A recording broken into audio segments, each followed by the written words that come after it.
are 4 pillars that protect our meditative practice. You can think of them as holding up the inner temple.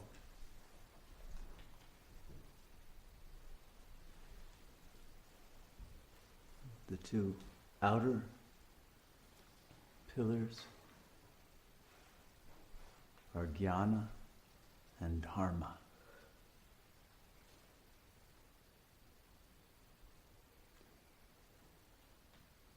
Gyana is understood as having 2 levels, the lower Gyana and the higher Gyana. In this case, the outer pillar is the lower Gyana, which is the conceptual understanding of non-duality, of your absolute oneness with God, that yourself is the one self.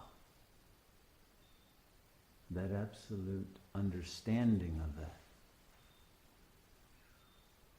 and the capacity to affirm that in your mind when Maya begins to attack is the first protection.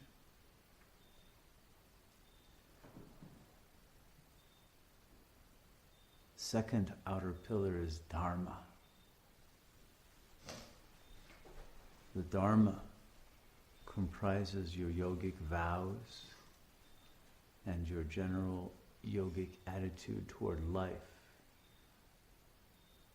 that protect you from bad karma.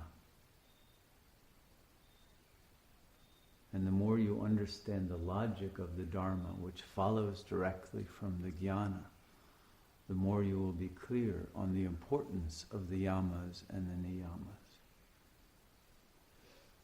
To keep the mind in a sattvic state so that the Supreme Self can be realized. In Christianity, they mistakenly talk about the fear of God. There's no fear of God in this path. But there should be a fear of falling into Maya, into illusion, into separation from God. Because that will increase one's suffering.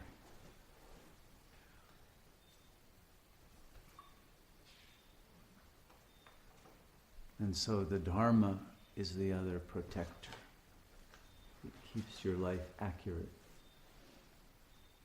so that karmic mistakes are not made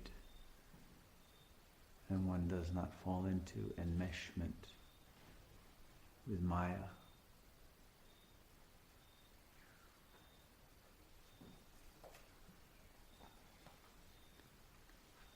If those 2 are understood and kept with determination, the state of the ego mind will become very pure, very sattvic, and one will be able to reach the inner levels of the temple. And there the inner pillars are tapas and shraddha.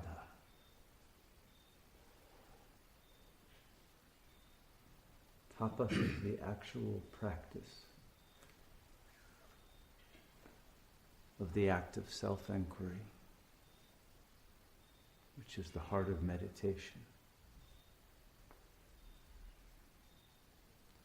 which comes down to destroying every ego thought as it arises.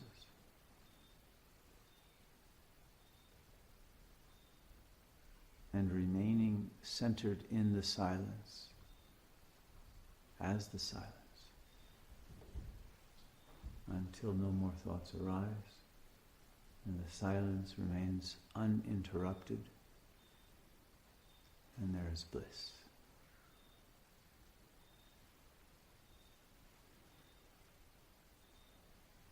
But because to the ego mind that is doing this practice, it can often seem hopeless the thoughts never stop.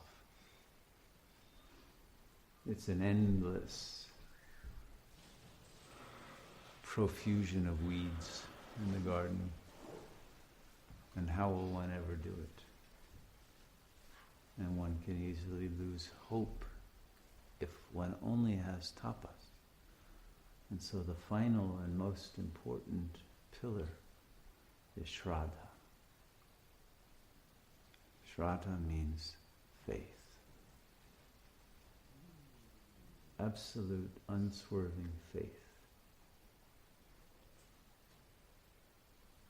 That what you are doing will bring you to the realization of God within.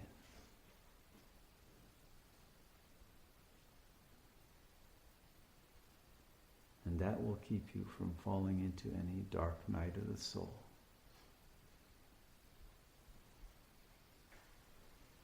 There is a story told in Indian mythology about this.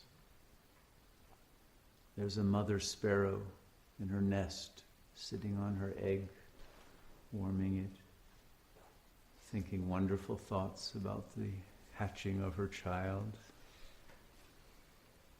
But suddenly, her nest is attacked by some large animal. She's on the island of Sri Lanka, and she realizes Lanka is no longer safe. She takes the egg in her claws and begins to fly across the ocean to India. But in the middle of the ocean, she can't hold the egg any longer, and it drops to the bottom of the sea.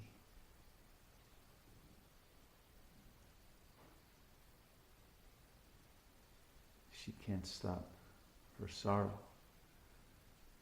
And when she lands at the shore in India, she starts picking up in her beak one drop at a time and throwing it on the sand, and then another, and then another, in an attempt to empty out the ocean so she can get her egg back. And she continues without stopping. And one of the Indian gods happens to be walking along the beach and seeing the sparrow engaged in this impossible activity. His name is Narada. There are many stories about Narada. And he talks to the sparrow and says, "What are you doing?" And she says, "I'm emptying out the ocean to get my egg." And Narada is delighted at her faith that she can actually do this. And so Narada calls on the special line that gods have with each other. He calls Garuda, who is the god of all flying creatures. And Garuda, of course, is there to protect her. And he has the power to split the sea open just where the egg is, so she can fly in. She gets the egg, and she deposits it safely in a nest in India, and the child is born. All is well. So what is the meaning of this story for us? Often it seems like we are that sparrow, and that the ocean of thoughts will never be emptied out, so we can find the treasure at the bottom of the sea of consciousness. But if you have faith, you will receive grace. You will receive God's help. And the supreme bliss will be given. So never lose faith. The intruding thoughts will disappear. And I'm sure you've often, if you've been meditating regularly, had the experience of struggling in meditation, and then suddenly you feel as if an energy is descending of grace, of the Spirit of God coming on you. And the energy becomes so overwhelming that you no longer pay attention to the thoughts. They're washed away. And one is in bliss. And even though that experience may be temporary, for now, it is a sign from God that when you have become powerful enough to do this on your own, it is there. Never lose faith that the goal is there. It will not be some barren, futile process. It will always lead successfully to liberation. And that is when the outer two pillars morph. The lower Gyana morphs into the higher Gyana. It is now no longer conceptual knowledge of the Absolute, but it becomes the self-knowledge that is the Absolute.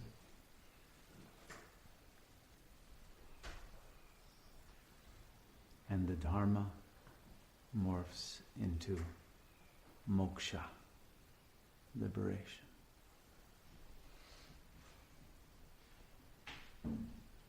That is how one becomes a jivan mukta,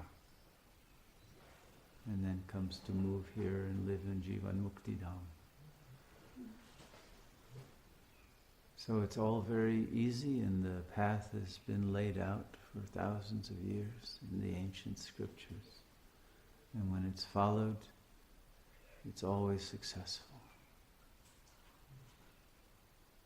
In every generation, the sages who have followed the recipe have baked the cake and created the most delicious, Shakti-filled delight to share with the world.